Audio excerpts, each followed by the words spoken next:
Hello, hello, hello out there in podcast land. You have reached Johnny Has the Keys, where we talk about science fiction and horror movies and those special elements that lift them above and basically... Where am I going here, David? I don't know.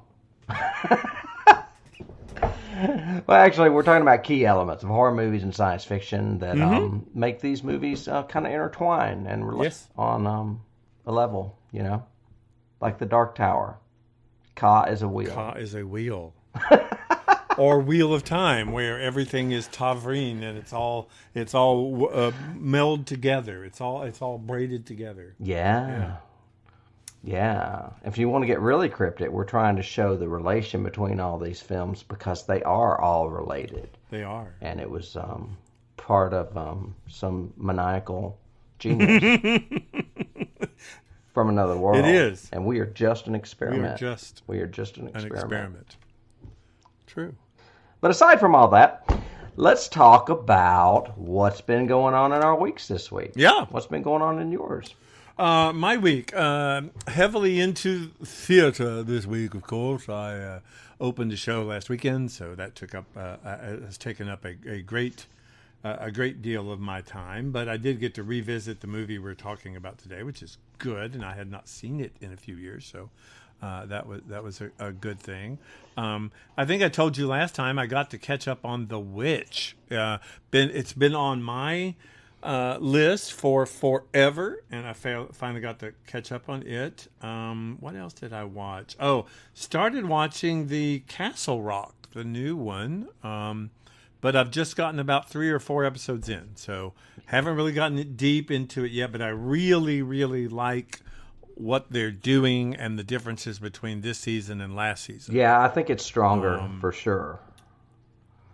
I do too, and I'm hoping the feeling of it will be the same when we finally see the new Haunting from Flanagan, that it'll be similar but lots of differences and changes and stuff, and I really like that. But what I like about Castle Rock is they are really embedding it into a Stephen King world.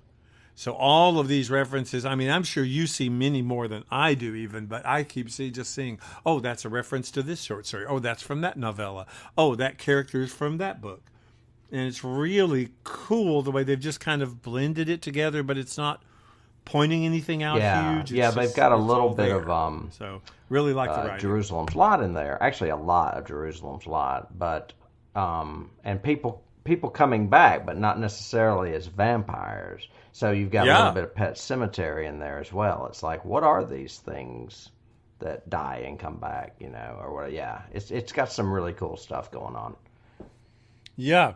Well, and like you were saying, you know, there's allusions to needful things. There's allusions to misery, of course. There's allusions to Salem's Lot. So it's and even Stand By Me and other, the list is endless of all the little, and I don't like the fact that when you read a review of it or read something online, people are saying, well, here are the Easter eggs that are in it. I don't think they're Easter eggs. I think they've just melded it. You know, it's kind of like your introduction. It's all one big story, all melded together kind of thing. So interesting. Even down to, you know, one character said, I was in Derry last week, right, or whatever. They mentioned Derry on it, you know. So it's. I like the way they're writing it, and it doesn't seem pretentious. I think it's funny that you bring up Easter eggs because that's a paradox in itself. I mean, people refer to Easter eggs as hidden because, you know, Easter eggs are hidden, but you know what? Unintentionally, they're anything but hidden. So yeah, agreed. So there, nah. Well, if we're gonna, what about you? If we're gonna go down that road into Stephen King land, our last episode was The Shining, and since then, I have had the opportunity to see Dr. Sleep. Actually, I guess we're going down Mike Flanagan land too. Oh, yeah, you lucky dog. All I will say, and many of you may know, I've written a blog. It's already out there on the website. Is that I loved it. It's great. I think Mike Flanagan is damn near perfect. I don't know. I'm afraid to say too many good things about him because I'm afraid he's going to screw up really bad. But damn, man, he just knows what he's doing. And I said in my blog, he loves the material, and it's obvious. But upon further reflection, I think he's got a lot of respect for the material. He respects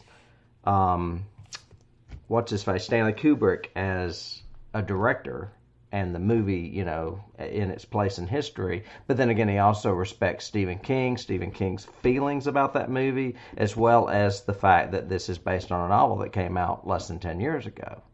So, I don't want to give away any spoilers for anyone out there that has not seen it, but it is a sequel to the book, and it is a sequel to the movie, and it works. Great. So, I'm curious to see how. Go out there and see it. And when you see it, you will be plunged into the same apprehension that you were when you saw the original. Okay. I'm very curious to Mark see my words. Yeah. So that's what's been going on with me. That's great. An old friend was in town, and we went and saw it, because I can't ever get Dennis to the movies, especially a horror movie. So, and what are we going to talk about this week? Because everyone is breathless, I am sure. Well, we're diving into your territory this week with a little science fiction film made in 2002, or released in 2002, and starring a well-known actor, as well as being helmed by a well-known director. Would you like to discuss? Oh, yeah. Of course. We are going to do Minority Report, not only directed by my favorite director, Steven Spielberg, starring not one of my favorite actors, but I think in one of the better roles he's ever had, Tom Cruise. You're right, it did come out in 2002, but it's also based on a novel by one of our pseudo-favorite authors, Philip K. Dick, and his wonderful paranoiac view of the world. Mm-hmm. Before I give like a synopsis and we start tearing it apart or going into it or whatever, you had said this was the first time you had seen this movie? Really? It is. I never saw it when it was released. I just saw it a few days back. And what did you think of it? What's your initial, as somebody who's just coming into it, what's your initial reaction? I like it. I think it's a good story. We'll talk about some of the origins in a moment. But I think it stands on its own as a good story. Of course, it's well made because Spielberg is just very good at what he does. I would have, and I will probably say this more than once, preferred someone else have been the lead in it. I'm not a big Tom Cruise fan at all. As a matter of fact, I really don't like it at all. But I got past it. That's why I didn't see it, by the way, because I've really only seen one Tom Cruise movie in my life, and it's Interview with the Vampire. Really? Yeah. Yeah. Wait, you based your I don't like Tom Cruise on Interview with the Vampire? No, not at all. I had seen clips from things like Top Gun and Risky Business in the 80s and made my decision then. But then I was, don't ask me why. There's just, I've said this before and I'll say it again. It may be some subliminal dislike I have of him because he's a Scientologist. I don't know. But I have similar feelings about John Travolta. I only like a few of his movies as well. So, I don't know. Well, what's interesting is, so he's your Keanu Reeves to me, maybe sort of thing. Because unfortunately, both of them are in a lot of movies we review, or a lot of movies in the genres that we're discussing. I mean, Tom Cruise has done a lot of science fiction. Right. And it's very interesting. I mean, from Minority Report, but he also did, Oblivion, Edge of Tomorrow. He's done a bunch of science fiction. And I might recommend, if you watch Mission Impossible, he's actually pretty good in those. But they're definitely him being him. Cruise to me falls into that category that I always talk about, where he is a movie star. He's not necessarily an actor. He is a movie star. He's very good at it, but he just does that one note all the time. Same looks, same gestures, everything, I mean, you could say the same about Bruce Willis and or Jack Nicholson, but both of them have still done performances that remove them from the persona of their celebrity. I can't do that. Correct. With Cruise. Correct. I don't think he's done it yet. That's why. Yeah. But definitely. But this movie also has an this particular movie, Minority Report, also has a really good supporting cast too, which helps. And so does Interview with a Vampire. Yeah. Correct. Definitely correct. But, well, interesting. I'm glad you at least liked it. I mean, my overall of it is I think it's a very underrated science fiction film, because I think it does have some really, really cool, neat, great stuff to it for science fiction. I think the last like 20 minutes I have some issues with. It seems a little too pat almost, and it seems a little too, I don't want to say maudlin, but it's kind of like, It's like they didn't really know how to end it, in my opinion. And I don't think they ended it. They definitely didn't end it with a Philip K. Dick feel. They ended it with a Steven Spielberg deal, which is fine, but not the best. Not the best way, I think, to end this story, so to speak. Well, Tom Cruise was in it. The hero has to win. That's true. It's true. He has to live at the end to be the hero. Yeah, there you go. Right. But so for those of you who have not seen it, stop right now. Go watch it before you listen to us, because we spoil things. You know that. But basically, the plot line or the story itself it's set in the near distant future. It's set in 2054, and it's set, in my opinion, I'll talk about it further, I'm sure, but it's set in a very realistic future of what could happen.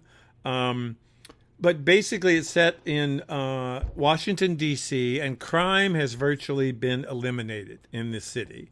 The reason it has is because there is a special unit called PreCrime, which is like a task force police squad SWAT team that uses human mutants, 3 gifted twin mutants that are called precogs, who have the ability to see into the future and predict crime. And when they do, their visions are sent through a computer analysis system and sent to the PreCrime unit, and they then go out and stop these evil criminals before they can commit their crimes. And that's the basic precept that the entire thing is based on. The story revolves one of the head of PreCrime named John Anderton, and the fact that he is so good at his job and very connected to these precogs and the whole PreCrime thing. He's just such a great supporter of it. Well, unfortunately, a precognition report comes through that says that he will actually become a murderer within 36 hours. And so now he has to go and find out, because naturally he thinks he's framed and he would never commit a murder. But why is someone framing him? How are they able to do it? What are they doing? And that's the basic action chase adventure of the story, is him trying to get to the core of the mystery of this Minority Report. Did you know what a Minority Report was prior to watching this movie? No, I did not. Yeah, I didn't either, and ended up having to look it up. And after I'd seen it originally, because I saw it when it came out in 2002, and really, really liked it. But I was going, okay, what do they mean? And so looking it up, the technical term for a Minority Report actually comes from politics. It is when a committee, when members of a particular committee have a viewpoint that differs from the majority, and they publish a Minority Report that is in disagreement with the other members of the committee. So that's why it's adopted for the precogs because one or two of them could have a minority report, which means they don't agree with the other two's premonitions. And that's where that comes from. And that's where the title comes from. Well, let's talk about it in general. We said it was based on Philip K. Dick. It's a story by him. The second one we've done of his this season, by the way. Yeah. Yes. To me, it's a very cerebral story. I do not think this got a lot of following and press and everything just because you have to pay attention to this story to understand what's going on. Did you think that too? Or was it just an easy ride? No, there was actually one part where I realized I was glossing over, and I rewound it and went back. Okay. So yeah, you do have to pay attention to it. But I find that often with science fiction, especially cerebral science fiction. Yeah, it's a very heady subject. I mean, well, and first of all, you've got to. Well, I guess one of my major points I love about this movie is I love the world building of it. I love the world that they created, that Spielberg created in it. I think it's a very believable, lived in. I guess going back to our alien kind of roots, it's a very lived in world. It's a very dirty world. But I think it's an extremely plausible future. If you give it the conceit of the precogs, then basically a lot of this technology is extremely popular and possible. Well, I think some feasible. of it has happened, hasn't it, since the movie came out? Yeah. Yes. Oh, yeah. And I've got a list of those. I mean, if we wanted to jump there, I mean, even let's talk about the big one. Even the precogs. The movie supposes that these triplets, were mutated and somehow have this ability to foresee the future. So that's why they do it. Currently, CNN has reported that there is what's called predictive policing. And basically, they are taking huge computer systems and downloading them with all the data and then being able to, at least using these algorithms, say where heavy concentrations of crime will take place in a city. So like it's Friday the 13th in December or whatever. Well, the computer is telling us we're going to have high incidence of crimes in these blocks of the city based on past crime and the algorithms. And so that's how they're deploying the police department. Really? That's just next week? And that's happening in like 4... Yeah. But that's happening in just like 4 or 5 cities in the U.S. right now. So they're already doing a bit of predictive policing, I guess, which is one of the technologies that comes out in this. Well, and I mean, if you want to do it more on a supernatural level, it's not the first time a psychic or someone that has second sight, for lack of a better word, has helped resolve or solve a crime. I mean, that's happened. You've also seen it on television shows. I do think it's kind of weird how they do it in this movie, because it's like these people have no life. They're like thrown into the Matrix just so that we can live well, because they're all, in their little pool forever. Well, let's go there, because that is really the moral content of the show. I mean, what do you think of the morality of convicting or arresting somebody of a crime they haven't committed? I thought you were going somewhere else. I'm going there first, and then I'm going back to the because I was just feeling sorry for the precogs, because they're basically slaves. But I don't know. I mean, how do you prove it? I mean, it seems like a good. Well, that's kind of the situation. Seems like a really good lawyer could get you off.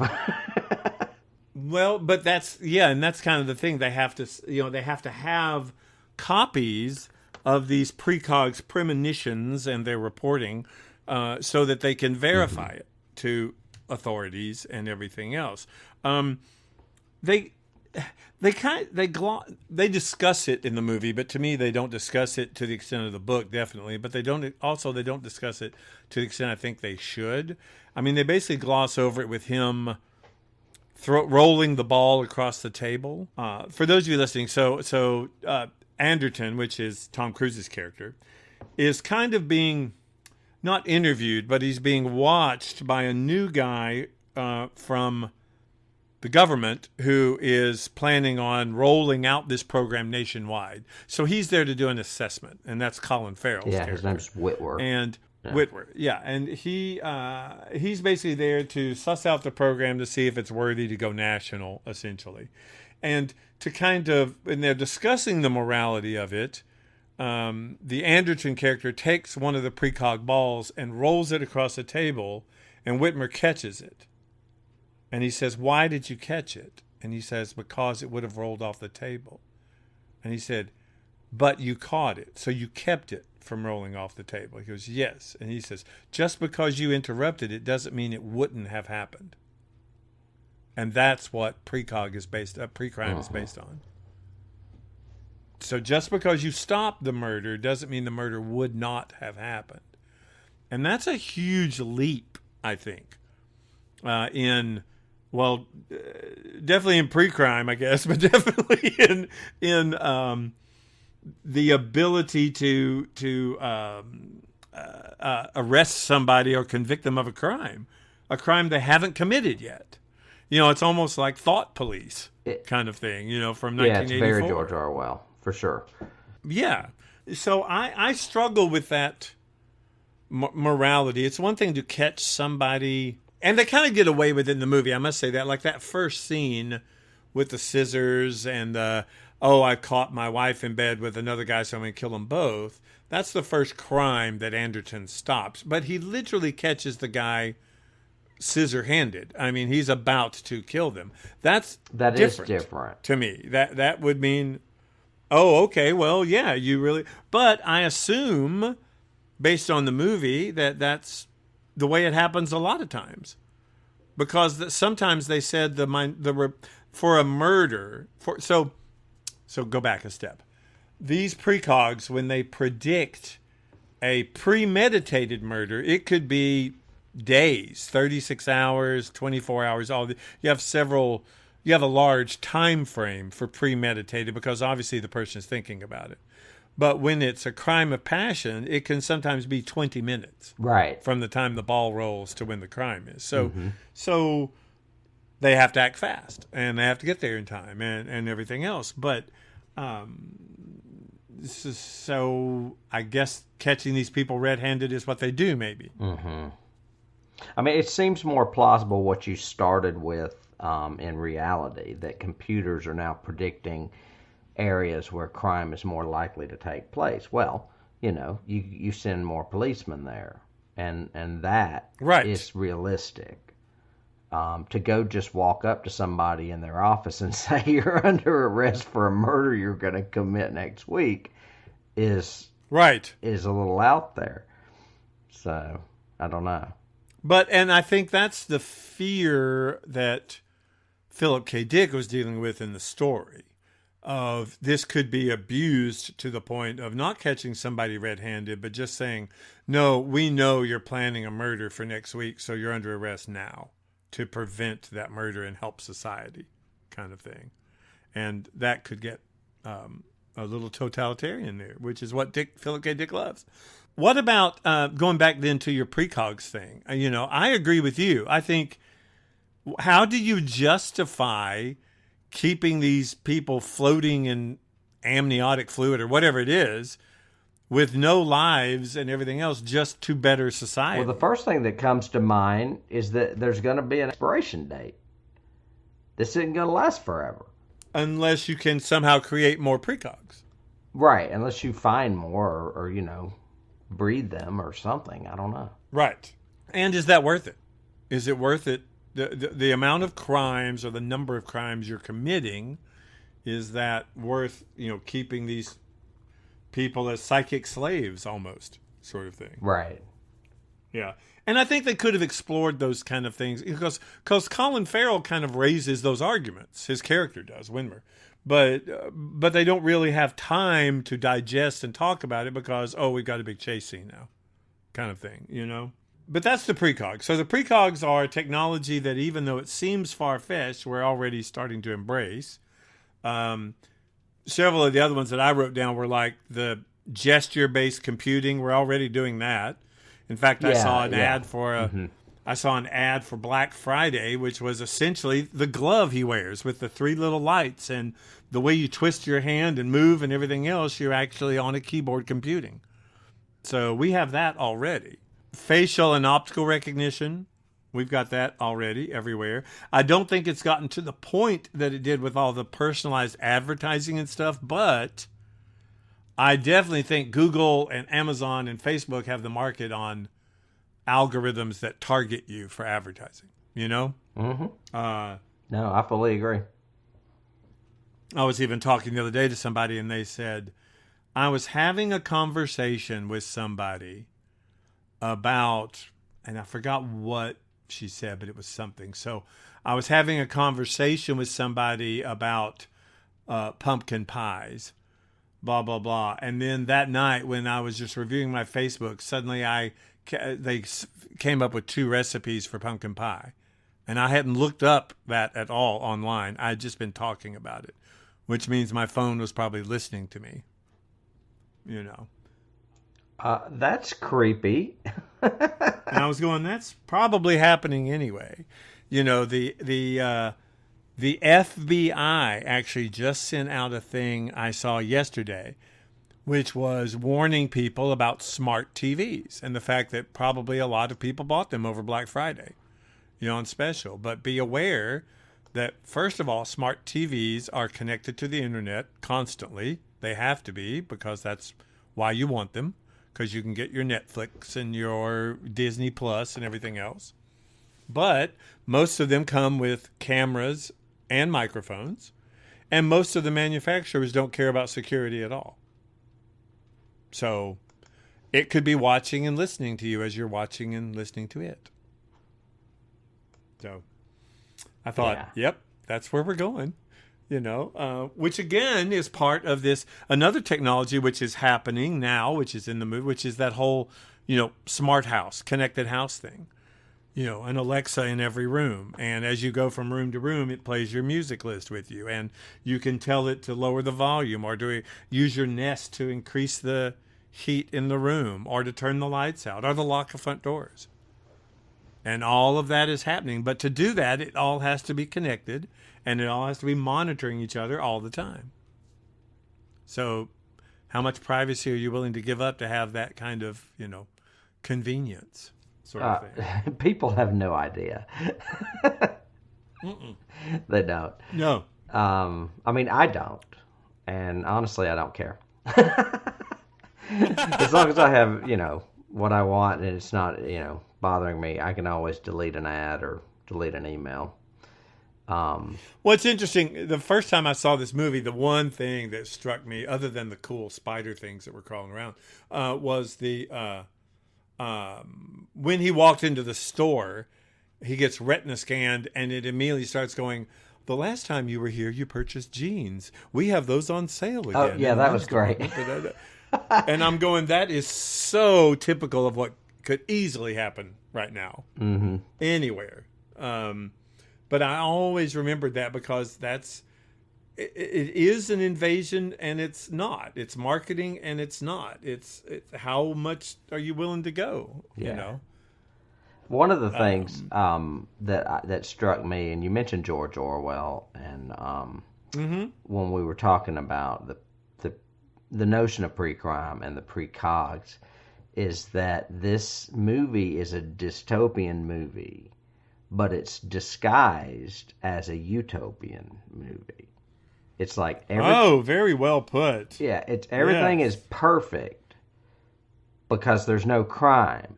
But in order to have that perfect, there's corruption underneath, not to mention what we were talking about with the enslavement of these precogs, who you really feel sorry for. So that to me is very Big Brother as well. I mean, there's huge ties. I don't even think I wrote that down as a key, but I just realized that George Orwell is probably one of the biggest keys in this movie. Oh, definitely. Yeah, definitely. And I love that dystopia disguised as utopia. Mm-hmm. That's great. Yeah, I mean, it's got the classic theme of a lot of science fiction, which is, free will versus determinism. But it's got the whole setting theme as well, the utopia disguise or whatever. And that's in other movies as well. I'm sure it's probably, I haven't seen it in a million years, but it's probably in the Hunger Games as well. I can't remember. But there's so many dystopian movies out there now, I can't keep track of them. But. True. The whole thing about your destiny is, I liked you saying it, determinism. I think that's very true. Is your destiny determined or not? Or do you have the ability to change it? And it comes down to, in this film, it comes down to two important moments where that happens. With Anderton, it comes down to him actually confronting the scene where he has to decide, does he kill this guy or not? Because for most of the movie, we've been thinking, he's not a murderer, but there is something that would make him kill, and you find out about it. And so he has to make that decision. And then the villain later on has to make a decision. And he actually tells him, if you kill me, then PreCrime doesn't work. And if you don't, then you're going to jail forever. Right. So it's like, do you give up on your dream for society, or do you protect yourself? Mm-hmm. And it was really interesting that they give the characters those decisions to make, which is true. It goes against your determinism thing. And the last innovation thing I have on here is driverless cars. Because we're already experimenting with those. We have them in certain cities. That's happening. And I do think that that's something in the future that will happen probably before 2054. Yeah. We will have a lot of driverless vehicles. It may be sooner than that. Oh, yeah. We want to be able to sit and play with our Facebooks and our Instagrams while it just drives us to work, Do you want to go through production elements, or do you want to go through casting? Or I've got a few notes on casting if you want to hear them. Not too terribly much. Yeah. I mean, obviously Tom Cruise was the original choice because I think him and Spielberg had this cooking up for quite a while. Director Lamar Burgess, the Max von Sydow character. At one point, I'm not sure who was, I guess he was unavailable or just considered, but Ian McKellen was up for that as well. Ooh, I could see that. He'd be good enough. Too, because I actually kind of like Ian a little bit better than Max. I do too. Yeah. I do too, and I could easily see it. I like the fact of him being younger. Mm-hmm. That would have been interesting. The Iris Heineman character was originally Meryl Streep, but she had to drop out. Oh. Yeah. That was... maybe. Yeah. Eccentric, fun. I liked better not knowing her, though, because I didn't know that actress. I mean, I agree. It would probably have been better without a familiar face. But, I mean, what can't Meryl Streep do? I mean, she can do pretty much anything. True. Of course. Yeah. And then... as far as Whitwer, the Colin Farrell character, Matt Damon was up for it. Javier Bardem was actually asked to play the role, and he made the comment that he had better things to do than chase Tom Cruise around in a movie. I thought, man, that takes some balls. Yeah. I mean, to tell Steven Spielberg that too, especially. Right. I was like, wow, my respect just went up for him big time. And then the Samantha Morton plays Agatha, one of the precogs. And by the way, we might as well mention this here. All the precogs are based, this is kind of a key, all their names are famous mystery writer names, which I find fascinating. She was named after... yes! Yeah, after Agatha Christie. Yeah. And then there was also one named Doyle and one named Hammett for Sir Arthur Conan Doyle and Dashiell Hammett. Anyway, Samantha was originally supposed to be Cate Blanchett. I'm not sure what happened there, but Samantha I could see that. with that. She could do that. And you know who I thought of? Who I thought of who would be weird is what's her name? The one that always plays the really weird, bizarre character. She's in Doctor Strange as the other Tilda Swinton. Yeah. She's already a precog, I think. I mean, she doesn't have to do anything. She's kind of creepy. Yeah. The only other casting notes I have is I've got right here. I love Ari Gross, who plays the guy that gets arrested for attempting to kill his wife. He's in a at the beginning. Yeah, he's in a low budget movie that it's one of my favorite movies. It's called Big Eden.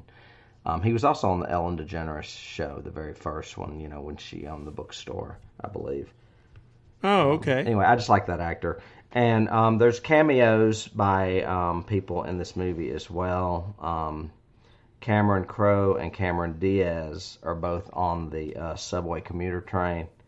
And Paul Thomas Anderson is too, who directed Tom Cruise in Magnolia.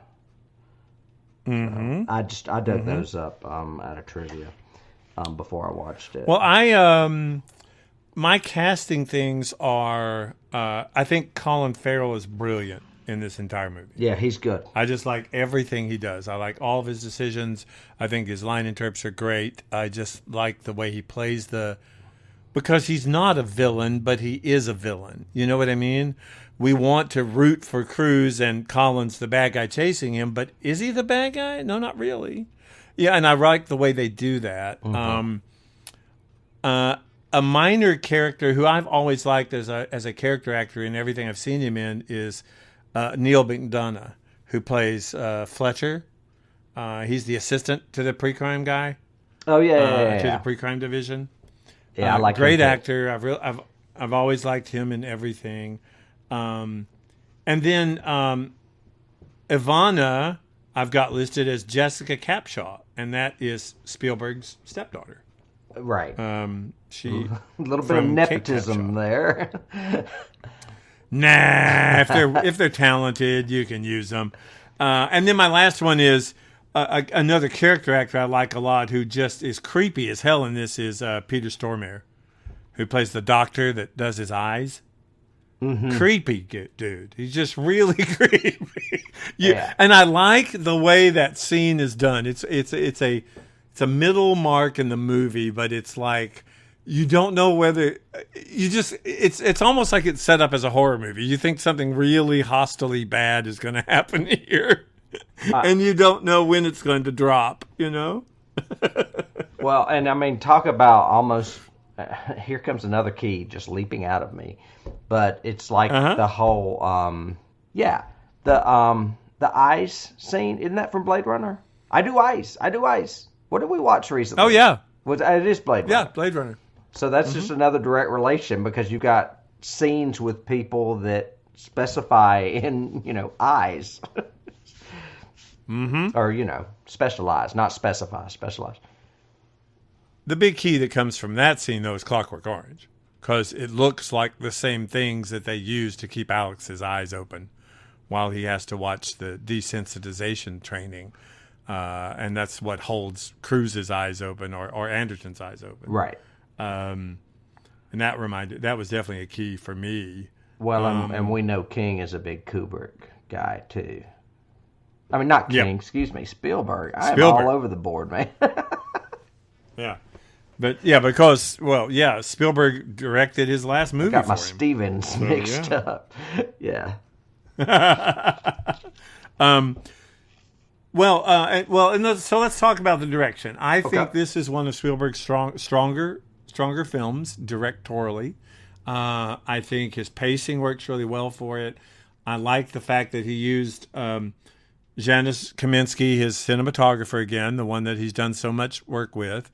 But one of the things I read that was really cool about this, to give it a different look, Kaminski literally bleached the film's negative so that whites would be very starkly white and you would have a little silver sheen almost everything, so nothing has a lot of intense color to it.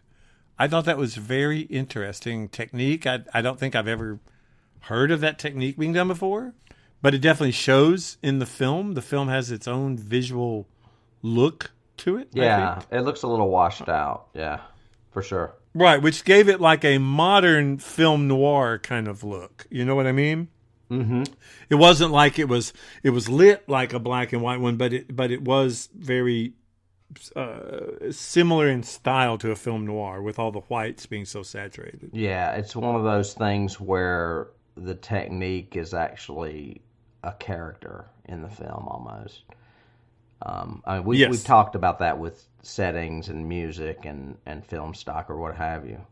It's very present throughout the film as if it were a character. I also think this film shows Spielberg's strength now with chase scenes. I think all of the action pieces in this are very well directed and very dynamic. I mean, from the very first one where he's catching the husband attempting to murder his wife and lover, all the way through the whole, the car shop, the automobile factory chase is great. The suspense building when the spider monsters or the spider sensors are searching the building. Just some really good technique of creating that suspense for the chase. Yeah, the pacing's great.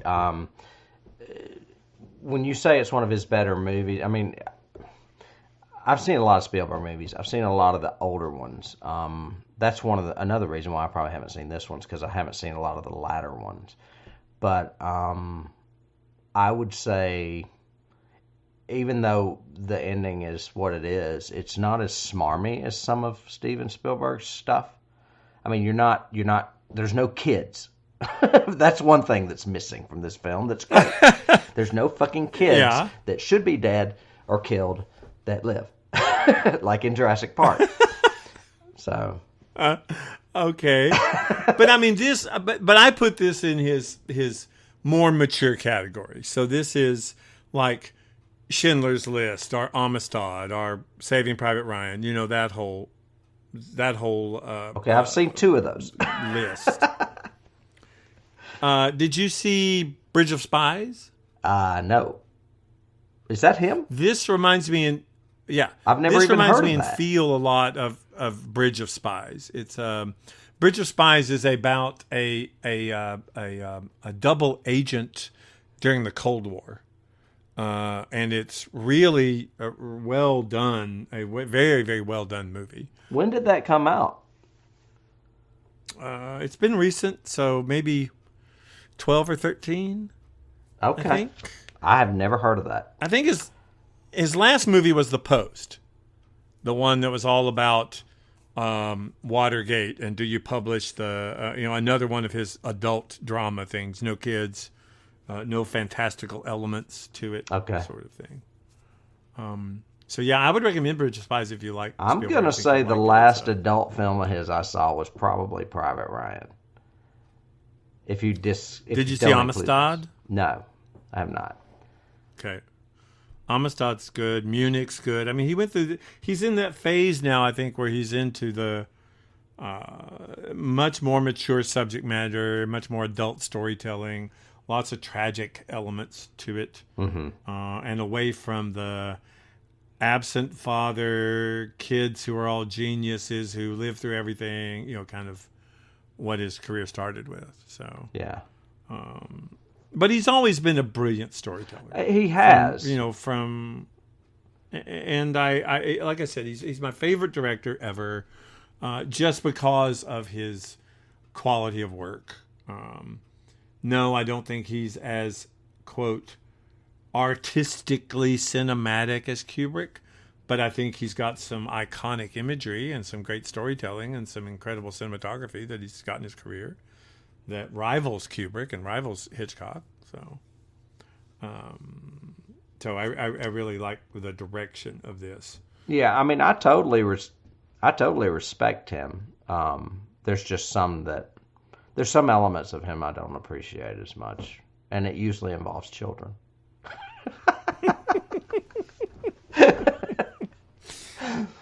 I love Jaws. Story-wise, this goes on with the whole kind of a broken hero story. Like you said, it reminded me a little bit of Blade Runner. Yeah. In that, your hero is not perfect. In this one, he's got a drug addiction, and he's a little bit too deterministic in his, life, sort of thing. So I like that. Have you read the short story? Not recently. I read it back like right after college. Because I read that they downplayed the drug addiction from the short story. And when I saw that scene with Tom Cruise scoring some dope off that guy, I forgot about it. I mean, I almost forgot he had a drug addiction. It didn't even seem like he had one to me. Yeah, but that's one of the another threads that goes through a lot of Philip K. Dick stories, because it helps with his. I mean, because he was a certified paranoid schizophrenic, so he wrote about the realities of your life aren't what you think they are, and an easy way to do that with characters is to have them under the influence of something, because it alters their reality anyway. Mm-hmm. So a lot of his characters in his stories are either drug addicts, or they imbibe in substances, or whatever. So that I can't remember the details, but yeah, I think you're right that it was much more of an issue in the story than definitely in this. I mean, it's I don't want to say it's glossed over, but it's not a big plot point in this. It's not. Really. It's almost like and I can't think of the word for it. There's a word for it, where it's placed in there for a reason, because later on they bring it up when they're arresting him or they're after him or something. They're like, oh yeah, he also buys drugs or whatever. And I was like, oh, that's why they put that scene in there. Yep. It was like a little contrived. But anyway. Because I was thinking Spielberg should have probably just left that element out altogether if he's not going to utilize it more. But I don't know. And maybe Tom Cruise didn't want to do it, He's squeaky clean. I don't know. I mean, he did Interview, and he's pretty vicious in that movie. No, I don't. I think that's the closest he's ever come to a villain, really. I don't think he plays villains. No, not at all. He's always, I've got to be the hero and I've got to run. Watch me run. I will run faster than everyone. Mm-hmm. I will rappel off cliff tops. Yes. And jump from helicopters. Let's see. So I've just got a few other highlights that I like about it. I love the sonic shotgun. I want one really bad. I think they look cool. Is that the yeah? And I love the idea. They are cool. And I love the idea that it's a non-lethal deterrent weapon for the police to have. I thought that was really cool. It reminded me of what we were talking about in that Star Trek episode where that guy gets slammed back up against that rock. Except that's what a phaser should do when it stuns you. But I love the way you twist it and spin it to cock it and everything. I just loved it. I thought it was really... I'm surprised we don't have those now. It's been... It's been 15 years since this movie. Let's get a sonic shotgun now. Thought the eye doctor scene was great. And I do like that actor. I couldn't think of what I'd seen him in before, but he's really good. The guy that plays that guy. Stormier? Yeah. Mm-hmm. Yeah. I thought all the action sequences were great. And one of the last elements I have for likes was the CGI in this still holds up. I don't think it looks bad at all. As a matter of fact, I think it looks really good. And I like the way he incorporated it into the world. Where you've got the kids, it's in the first sequence, but the kids on the merry-go-round. And it's just spinning around and everything else. And all of a sudden, all the assault troops drop in the back. And the camera pulls back and you see the big hover, helicopter-y, weird-looking thing fly off. And it looks perfectly realistic. It looks like it's part of the scene. It works great for me. I was going, okay, that doesn't look like CGI. I like it. So the spiders do, though. And my thought on that was I don't think they would have looked weak if they had actual legs rather than the tendrils. Does that make sense? You know what I mean? Their appendages are like little wavy things rather than jointed. Like the Matrix, like those things in the Matrix. Yeah. Yeah. Yeah, they look like little octopus or octopi. Yeah. Those could be out there, though. You never know. They could be somewhere. What about you? Good, bad, indifferent. I've been talking for way too long. You go ahead. I've been letting you roll, man. I mean, we can go on. I already talked about the precogs being named after mystery writers. I think that's a fantastic element. Oh yeah, I love that as a key. Mainly, what I have left are keys. Except I wrote this down under thoughts, and I can't remember exactly what happened. But I just wrote his wife Laura, the eyeballs, stupid. So what did she end up having his eyeballs later? Yes. Okay, that was dumb. Those eyeballs were long. That was. Okay. I agree. That bothered me. I agree. But really, as far as this is more of a last thought, I guess. I think the movie's a great science fiction action movie.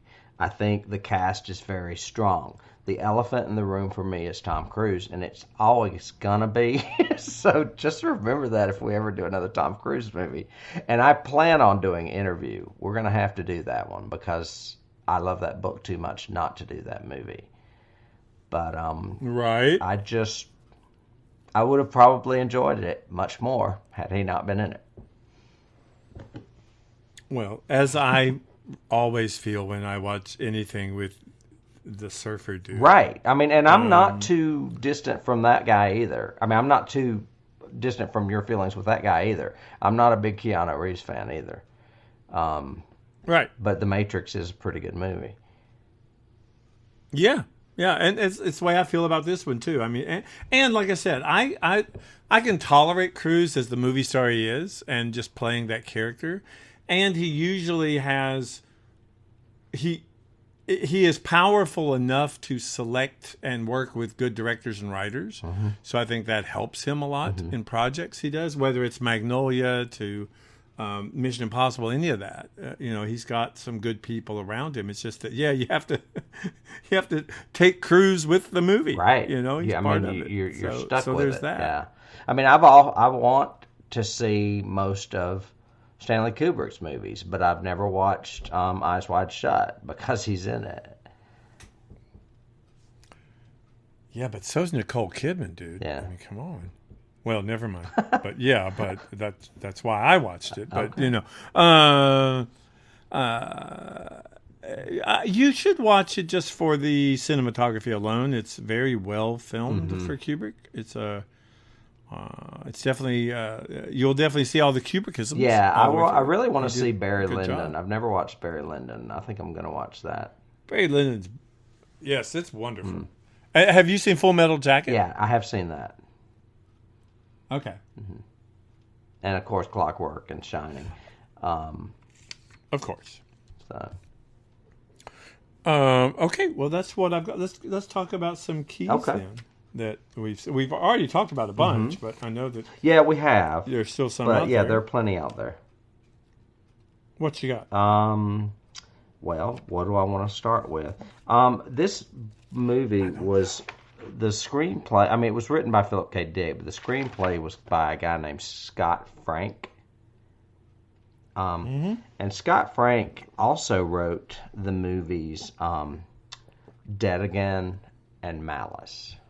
Dead Again was that great Kenneth Branagh movie. Remember that movie?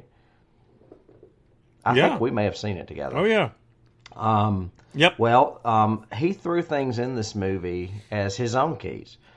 He threw a killing with scissors in there, and there's one of those in Dead Again. And there you go. He threw in a guy hiding from having an affair in the movie Malice. And that happens in this movie. Oh, excellent. Well. I just thought that was kind of unique. Okay. I read that. I did not know that from my vast knowledge of keys. But I just thought that was interesting. So, and then you. Well, also he wrote. He also did another one. Let me see if I can look it up real quick. He did another one. I'm trying to remember. Out of Sight was the other one that I remember that he did. Is that the one with George Clooney? Mm-hmm. Mm-hmm. I love that movie. Yeah. It's him and Jennifer Lopez. Yep. I went and saw that at the theater and when I lived in D.C., and I really liked that movie. Yeah, it was a good movie. He was in that. Mm-hmm. He writes those really cool character interplay movies. You know, Dead Again was really good though. I really liked that movie. Yeah. Okay, that was a good one. Yeah, there you go on that. And then we already mentioned, I'll go ahead and bring the ones we mentioned. We mentioned Clockwork Orange from the eye scene. That was a pretty blatant one. And we also mentioned Blade Runner. So I'll let you go. Well, the other two that I have that are big ones from this are The Fugitive. It reminds me of The Fugitive, naturally, of falsely accused of a crime and having to prove your own innocence, but the whole time you're being chased by the bad guy. You know, every outhouse, doghouse, whatever. And yeah, I would argue that that's probably one of the biggest keys of this movie. I think so too. The Fugitive.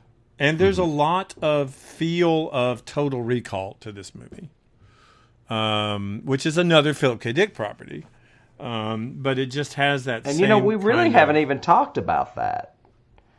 What, Total Recall? Is the fact that this movie was originally developed to be a sequel to Total Recall. Oh, that's true. That's true. It originally was, but was that before Spielberg took over or after? I think it was before. I think it was too. And then when and it sat cold for a long time, and then Spielberg found it and made it his own. But does that mean they were even thinking about Schwarzenegger being in it? Because that would have been terrible. You know, I know. I was wondering that too, and I was like, wait a minute, that was set on Mars, wasn't it? I mean, I don't know. They changed a lot. Well, the beginning of it takes place on Earth because that's when he goes to Total Recall, the company, to experience a virtual vacation. Again, Philip K. Dick loved the thought of changing your reality. And Total Recall basically is the premise that he goes in, gets hooked up to this machine that will give him a virtual vacation. Sensation, feel, everything, blah, blah, blah. But when he comes out of it, it has triggered the fact that he is actually a spy who has been mind washed years ago, kind of thing, blah blah blah. Or is he? Or is he still in the chamber? And this is all part of his vacation because he wanted to be a spy. And it gets really. The book is. I mean, the story is much better than the movie, but even the movie itself goes into a lot of it because he becomes a big spy on Mars. Yeah. So. Honestly, I have not seen that movie since I was in a theater watching it, so I don't remember a lot. I do remember Sharon Stone's in it. And Schwarzenegger, of course. Yes, she is, and he is. Yeah. And Ron Howard, Ronnie Cox is the bad guy. He's the head of the Martian Rebellion. And what's his guy? That guy who's always doing the low budgets. He was in V. Michael Ironside. Was in Scanners. Oh yeah. I like him. He's one of those like Henry Silva, Jack Palance actors. Yeah. And it had that B movie actor. Yeah, and it's got all the effects shots that it's known for because it's Verhoeven. You know, Paul Verhoeven was really wild when he got to do science fiction because I remember the scene where the Schwarzenegger character is just holding up bodies as the police shoot at him, and he's using them as human shields because they're already dead, and he's just holding up people and and shooting. Anyway, I'm looking at my notes under background, and it says release date June 21st, 2002. Also known as Total Recall 2. So somewhere in there, this was definitely that property. I don't know how it changed, though. I would assume, But I would assume it was because of Spielberg. Because I'm assuming when he got hold of it, he went, nope, we're not doing that. We're doing it this way, kind of thing. Well, and he may have been, Spielberg's a sci-fi guy, so he might have recognized that they were lifting the plot for the sequel from one of Dick's short stories and said, hey, I'd rather do the story. Yeah. And I admire him for that, if that's the way it went down. Yep. Wait, I just found a thing on it. So I found this on IMDb. So, interesting keys. This adaptation was planned as a sequel to Total Recall by the writers of the Total Recall movie, Ronald Shusett from Alien and Gary Goldman. The setting was changed to Mars, with the precogs being people mutated by the Martian atmosphere, as established in the first film. The main character was also changed to Douglas Quaid, the man played by Arnold Schwarzenegger, so he was probably planned to be in it. The project eventually fell apart due to Carlco's bankruptcy. So the producing studio, Carlco, went bankrupt, and that's why they didn't do it. So there you go. The script was eventually tossed out when writer John Cohen was hired in 1997 to start the project over from scratch. So there you go. Well, I'm glad you found that, because the only element from the early script which was left was the sequence in the car factory, an idea that Steven Spielberg loved. So obviously Spielberg commissioned John Cohen to do that. That's great. So, yeah, I think I remember reading that he had only kept that one part of it. Yeah. Yeah. So interesting. And there's a key in Ronald Shusett. That's pretty cool. So, and the only other key I had was Blade Runner. So that's my big ones in there. Oh, I have some keys now. I have a few. You go. I love that, and this is, since it's Spielberg, this was not, that this was definitely done intentionally, but the scene with the man in the dark hood echoes Ingmar Bergman's The Seventh Seal, which also starred Max von Sydow. Oh, yeah, that's a great one. And because he's deaf talking to him. Yep, confrontation with death. Exactly. Yeah. Mm-hmm. And we made a movie once, kind of loosely based on that, called The Truth. Yep. Yeah. We did a little short. Independent film. There's also the TV series, which I guess tanked. Minority Report came out in 2015. So that was one. At some point in the movie early on, the prisoners are referred to as being busy, busy, busy. Yes. Do you remember that? Yep. That is a phrase that Kurt Vonnegut uses a lot in the book Cat's Cradle. Ah, okay. Busy, busy, I got busy. That one. Yep. Mm-hmm. And then this one I'm saving for last, because I've been immersed like a precog in a sci-fi jail for an entire hour, and I have to bring a little bit of horror into this. Ooh. Elfman was considered to play Laura at one point, and she is now a lead on Fear the Walking Dead. And Samantha Morton, who is actually in the movie, is now the lead villain. So you've got two big Walking Dead keys right there. Actually, more so with Samantha Morton than Jenna, because But yeah, Samantha Morton is literally chewing up the scenery on this season's Walking Dead. She's fantastic. Who does she play in Walking Dead? She plays like Alpha or whatever? She's Alpha, the leader of the Whisperers. See, I read up on this stuff even though I haven't seen one episode in 3 years. Well, this season has been particularly great. Actually, I've never been disappointed really with the show. I've been up and down with Fear the Walking Dead, which has now gone off the rails a third time. But this show's always been pretty consistent for me. And the Whisperer storyline is great. And she is great at that part. I don't know. I mean, I like her, but... You watch her in this, you won't like her. You want to kill her. Yeah. Trust me. So she's a bad girl in it. Well, wait, the Whisperers are the ones that wear zombies, right? I mean, they wear skin. They wear skin flesh. them and wear their skins and walk amongst them. See, that cannot be healthy. You could get an infection or something. They dry them out. Yeah, but still, that's like Leatherface meets, Walking Dead kind of stuff. Right up my alley. Yeah. So anyway, that was my last key. Okay, good. Well, we're. Yeah, I think we're winding down here. So what would you sum it up as? Would you recommend this to people? Yeah, I would recommend it. If they could ignore Tom Cruise? Yeah, I would. Well, most people like him, or he wouldn't be so popular. I would definitely recommend it to someone that is especially, like reading Philip K. Dick and that might not know that it's out there. Hey, you should check this out. I was a bit confused. I think I brought this up to you off the clock. But I was thinking this was the film that Spielberg finished for Kubrick.